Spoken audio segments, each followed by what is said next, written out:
following program was provided by an independent producer solely responsible for its content. The opinions expressed do not necessarily represent the views of this station, its staff, board of directors, or underwriters. My name is Jasmine, and I am a recovering drug addict. My name is Richie Farrell, aka the Old White Junkie. And we are your hosts for Exit Team Nashua. Our mission is to bring recovery into the living room. Last year, over 72,000 Americans died of an accidental overdose. That's almost 200 Americans every single day. We will bring you guests with real-life experiences with addiction and recovery. Welcome to Exit Team Nashua. Hi, welcome to Exit Team Nashua. My name is Jasmine, and I am your host. Exit Team is a show that takes people with real-life experiences with addiction and brings them into your living room to offer resources, education, and hope. Don't know if you guys saw the last show, but we got this beautiful gem right here. Hi, Jessie. Hey, Jazz. Let us know a little bit about yourself for anyone that didn't tune in last show to know. Oh, also, newsflash, Jessie's not Bobby. Yeah. Again, newsflash. Yeah. So I'm not Bobby, I'm Jessie. I'm a person, why are you sitting in Bobby's seat? Because I'm co-hosting now, filling in for Bobby. So I'm a person in recovery from IV heroin addiction. I'm 22 months sober. Woo! Yay. I work for SOS Recovery Center. Yeah, you do. And SOS is a recovery community organization. And we're a nonprofit center that provides space for people that are working on their recovery, for people that are trying to find recovery. And I am the Recovery Friendly Workplace Manager. Excuse me, I always say that. I'm the Recovery Friendly Workplace Coordinator. You will be the manager. Mm-hmm. And Yo, I love that. I love my manager, Mary. She's the best. Such a great. I do that like all the time. I'm like, I'm the manager, but I don't think I'm the manager. Anyway. That's so good. Dream big, yeah. So anyway, I love my job. I get to kind of like sell recovery to businesses and go around and try to get people on board with a recovery friendly workplace initiative. Yeah. So fantastic. and that's all about me. Let's hear from my friend Pam. Hi, thank you for having me here today. This is great to be here.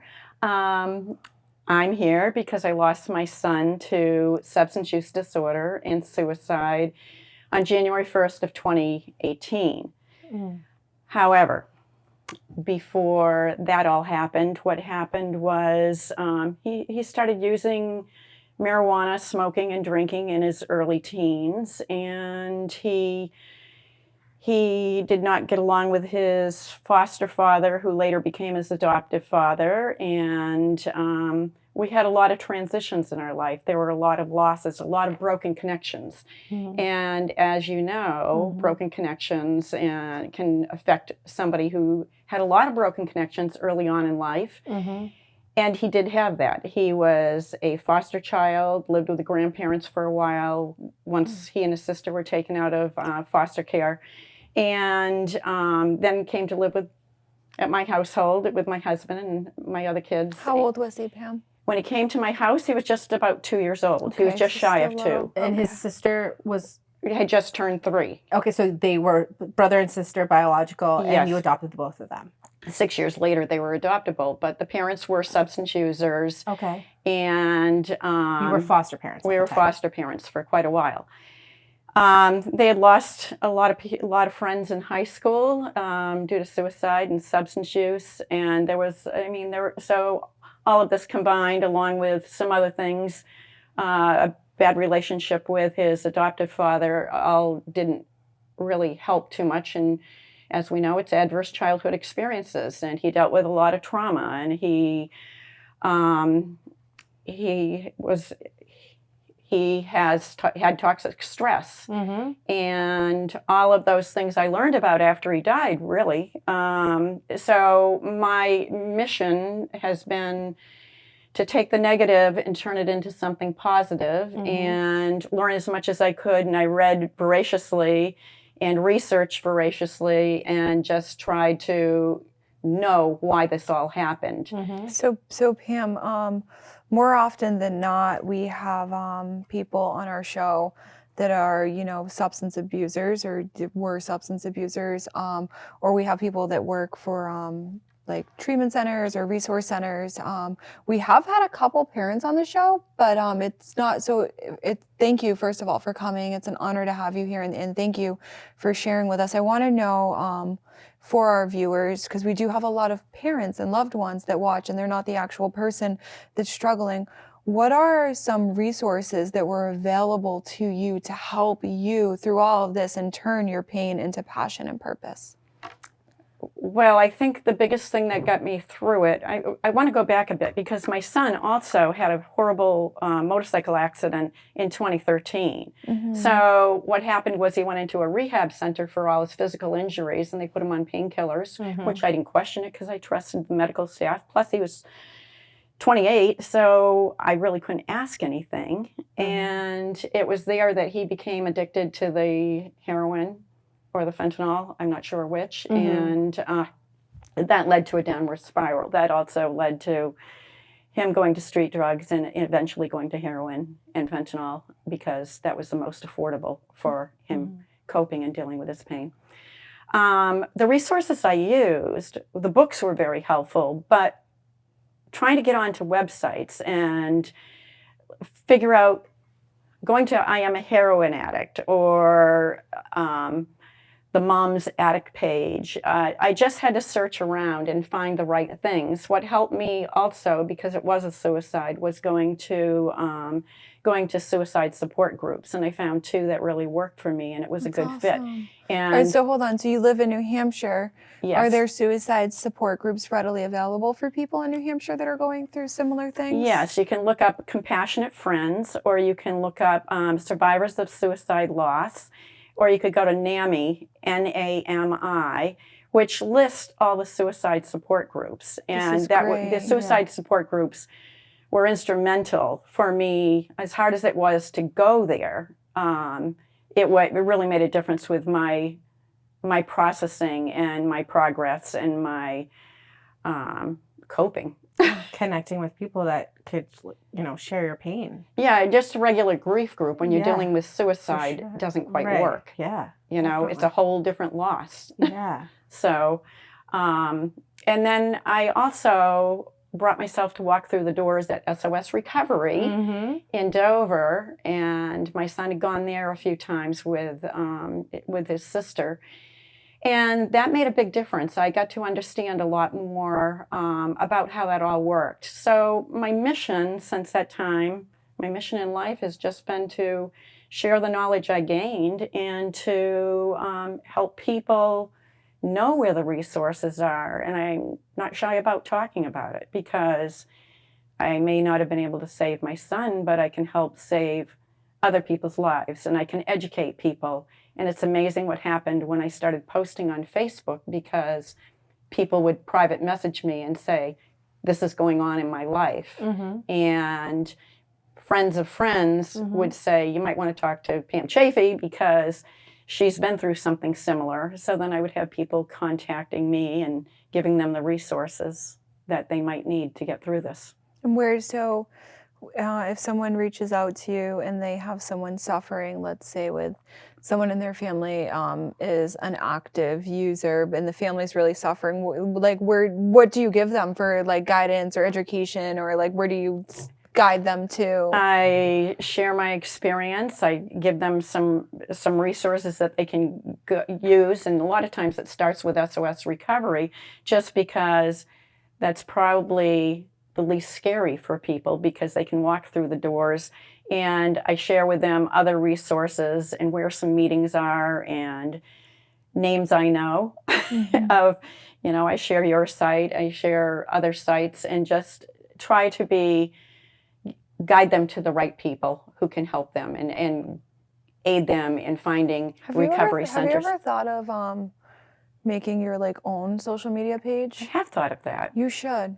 Yeah. You really should. You have a lot to offer, and I know, especially coming up on the anniversary, you know, I imagine that there's like a lot surfacing, but you have a perspective and insight that not a lot of us have. Like, Mhm. You know, I know what it's like to help the person that's suffering out of the trenches, but like, how does my family heal? Right. Right. You know, like, That's right. There yeah. is And- did you have you ever been to the Families Hoping and Coping that SOS does? Yes, And know- I did go to one of the, I've gone to 2 of those meetings. Yeah, people find that helpful, and it's kind of like, when the people are first learning of their child substance use disorder, or they have a child in treatment or whatever. It can be like a kind of like an icebreaker to go to one of those groups to kind of. I didn't know about them then. Yeah. Had no clue about them. Yeah. And I do share that. I met with somebody this last week in Portsmouth and shared quite a bit of information with her about it because she was concerned about one of her children. And we met a couple of weeks ago, and somehow she found out about me, or I told her about that situation, and it led to something more. And that's good. I mean, it's just, I didn't know where to turn when I was dealing with all of it. Mm-hmm. And all I knew was my son had struggled a lot. He wanted to get into a recovery center.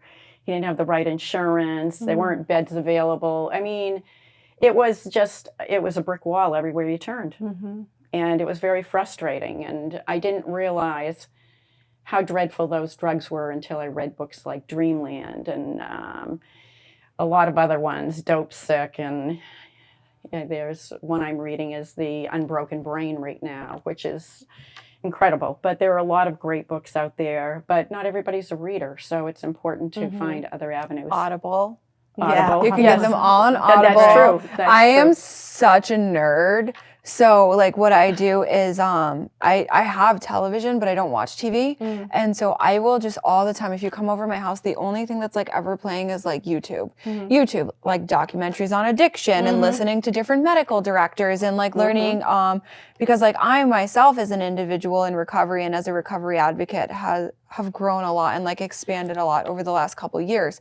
And so you can find anything on YouTube. I You love can. it. Yeah. Yeah. You find, You need to start sending me the links. I will. I Yeah. love it. I get lost in it sometimes. Yeah. It's like, that's like all I watch is like documentaries on YouTube. I'll go to work and I have a thing on my dash that like I can prop my phone up, and in the morning driving to work, because like I drive 2 hours, 2.5 hours every day for work. Right. I just put on different YouTubes and I listen Right. when I'm driving to work. Anything to like expand, because when I first got sober, I was very closed-minded, and it was, I now realize that was fear-based because I only had my own experience and I'd never experienced anything else. But through my sobriety, I've been blessed to watch people recover so many different ways. And who am I to say what recovery is for someone or what someone isn't for someone? Like all that really matters at the end of the day is love and connection. And if someone's suffering in any way, like who am I to tell them what they should or shouldn't do? My only job is to show up and love them. That's it. So Right. I think it's great. And like all those books that you're mentioning are books that I've either read or they're in my library to read. And Lost Connections was fabulous by Johan Hari. Johan Hari is the I've best. never read it. I started reading Chasing the Scream. Oh, right. Chasing the Scream is so good. And I've seen It's in my Johan stack Hari's of like books. YouTube. I'm like obsessed with Johan Hari. He's the one that does the Rat Park thing. Yes. Yeah, no, yeah. so that's Bruce Alexander does. Well, Johan Hari talks about Rat Park, but Bruce Alexander was the one that has Rat Park. Okay, so theory. yeah, I've seen Johan Hari talk about the Rat Park, and the addiction is The opposite of addiction is connection, which is like my favorite quote, and it's like on my Facebook like as my like caption or whatever. But I just don't have the time to read right now for Audible. pleasure. Audible, Right, just yeah. listen to wherever you're going. I have Audible everything. I'm a spiritual seeker, so there's just like I have every kind of book you could think of on Audible, and I listen to it all the time. And I have like spiritual advisors in my life, different spiritual advisors for different things, because there's like a lot of Buddhist practices and like traditions that I do as well. And so they'll just always send me different Audibles to like listen to, and different things work for different people. Right. So. And I think as a mom or a parent, it is very difficult when you find out your child is using, and I can't even imagine what that's like. I was devastated. I was just devastated. I never How thought this scary. could happen to me. Yeah. But my life has been touched in a number of ways, because I had a grandson who is he's in recovery for, I believe, almost 3 years now. My daughter is raising and has custody of her 2 5-year-old grandsons and my son. And I just think that I didn't think it was going to happen in my world. Mm-hmm. And it did. Right. And I think when you find out as a parent, you just go, what do I do? And you're so traumatized finding out as a parent. Yeah. Like, you're literally so powerless over Yeah. it. Exactly. Yeah. It's like my biggest fear. Right. Yeah. I like 'Cause stay you're a awake mama at night. too. Yeah, and I have a 10-year-old, and I'm like, oh my God. Yeah, it's scary. Because It I is think, scary. especially as women, because we like to be in control. Like, it's just like, like running the household and like doing all of like these things. Like, there's a certain control factor that comes in there, and like we're natural nurturers, and like we are literally here on this earth to like procreate and raise children. That's like I what just don't want anyone to feel pain, especially my own child. Like, I think that's like what I've learned through doing this work is like one of my biggest fears is fear of other people's pain. Mm-hmm. I don't know if you found that along your work at all, but like, I'm like a saver. yeah, and it's But it doesn't do them any justice because I'm stopping them from hitting pain that they need to change. right. Yeah, but I will literally, I like in an unhealthy manner, like, do things to like comfort people and like, whatever it is. So, and you can rationalize and justify, well, like, they're suffering and I don't want, but like, Jazz, like, what about you? Yeah. You Like, have what to- are you sacrificing Right. to provide this for them? And so I would say over the last year of my life, the universe has placed me in a lot of situations and positions where I've had to step back and take a look and be like, that's horrible what's happening to them, or like I can really sympathize what's happening to them, but like I need to look at how that's affecting me, and you're worth more, Jazz. And you need to practice self-care.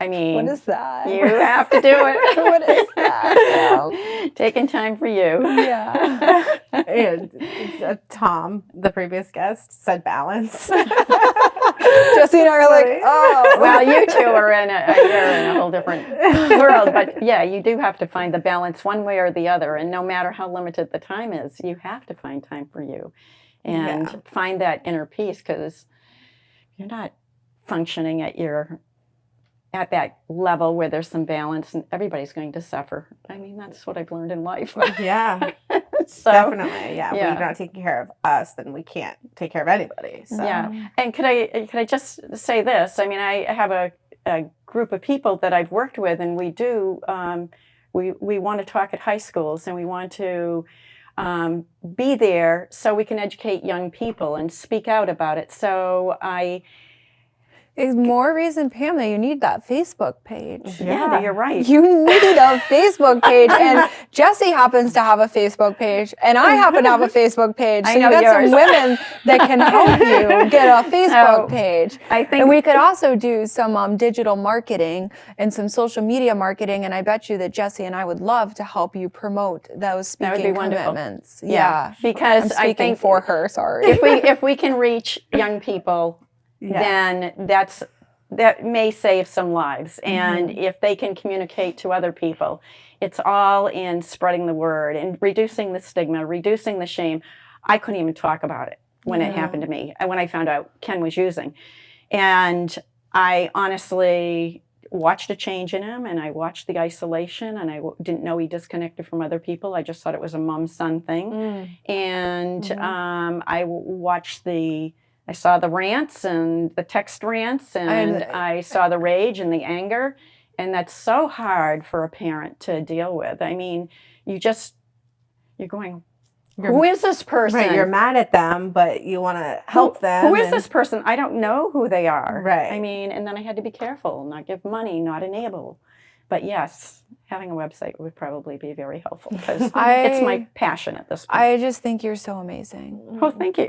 I really do. And it's you just have the ability to help a lot of people, Pam, and I'm really sorry for your loss. I really am. But I just think it's so inspiring.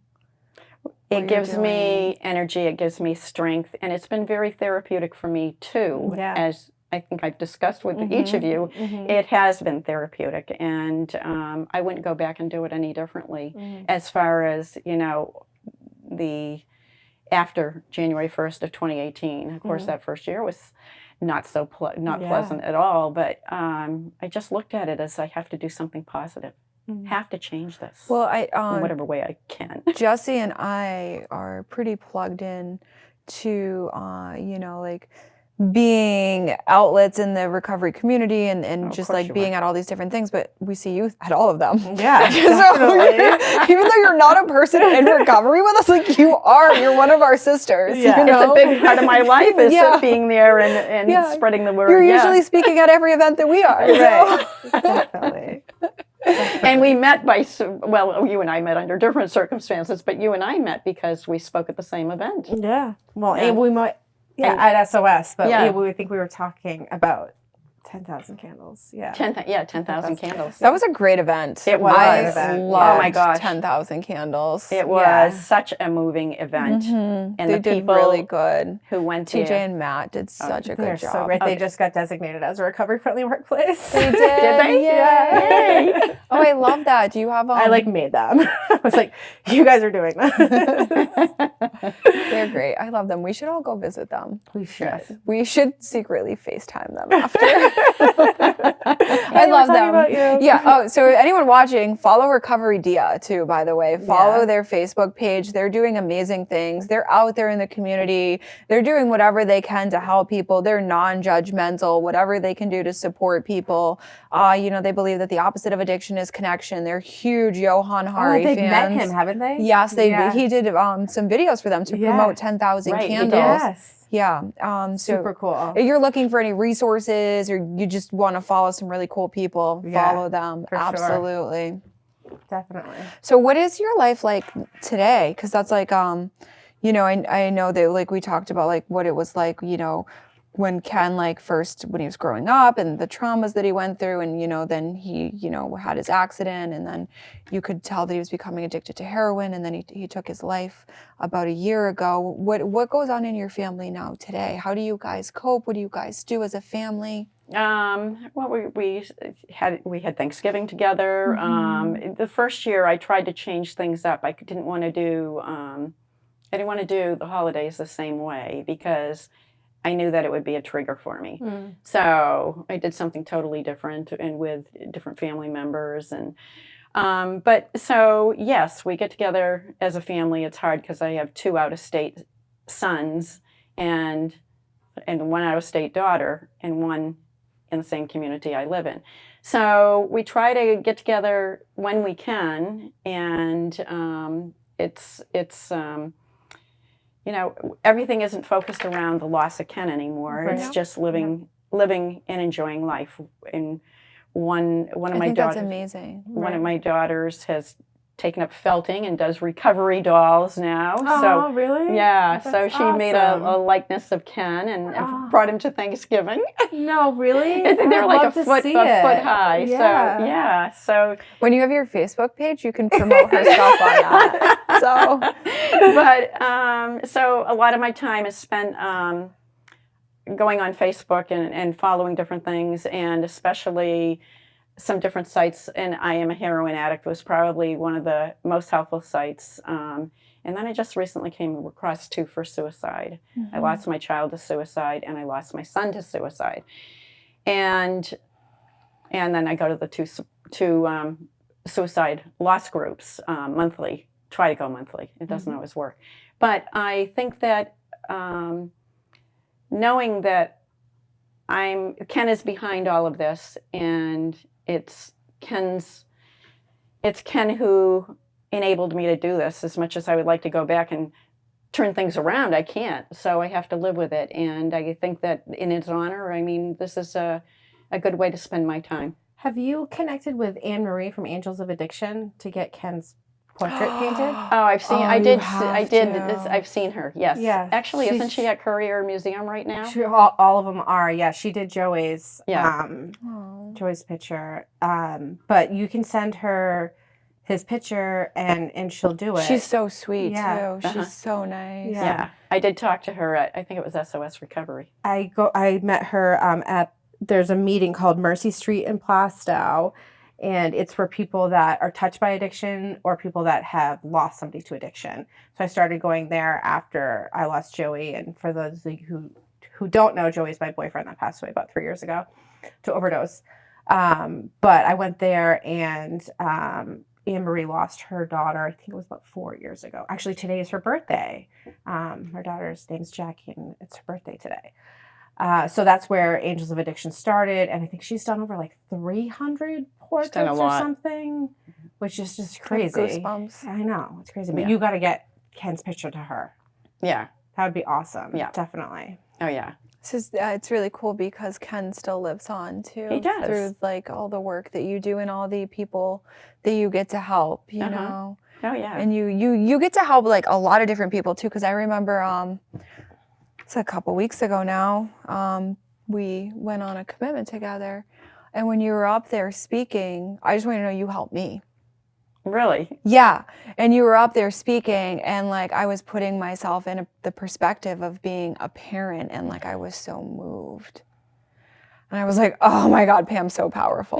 Well, thank you. You're welcome. You know what I noticed too is that I can read all the addiction like memoirs like all day long, and then I picked up Beautiful Boy, you know, the one yeah. from the father's perspective about watching his son's addiction, and I got a couple pages in, and I was like, I'm not reading this. It's Sometimes too you're not. hard. Sometimes you're not ready for that. It's Yes. too hard to see what I did to my mom. Like I can't imagine that. I just can't imagine. No. Can't imagine the pain of having to watch your child. It's drowned. horrible. It's horrible. And then, you know, with all the shame and the stigma, and I think it's loosening up now because a lot has changed since right after Ken passed away. And it's out on TV now. It's out on the media now. I mean, people are talking openly about it, or at least people in my realm. And I talk about it with people who may not have experienced it, but they listen. Right. And I think that it's so different because when your mom was dealing with it and when I was dealing with it, it's just, you wouldn't dare to tell anybody. Right. They were alone in the shame and the. You were. Yeah. And that's so important to So Pam, find support. how, because this show, although we get the honor of being on the show is not about any of us. It's about the people watching Right. that need help or resources. How do people get a hold of you? Just through Facebook, Pam Chaffee, or I'm a realtor right now. They Don't can look up- worry, she's going to have a recovery Facebook page soon.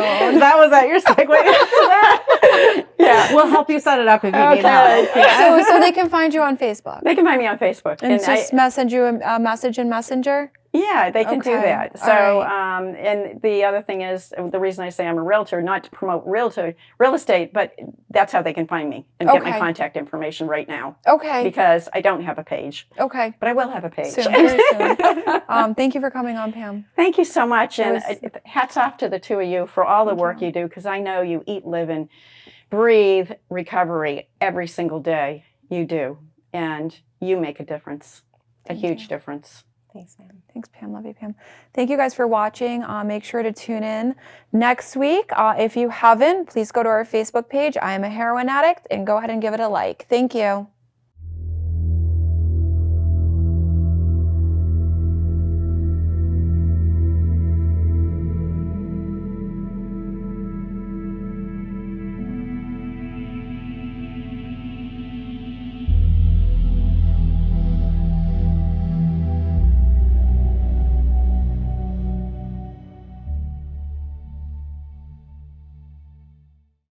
The preceding program was provided by an independent producer solely responsible for its content.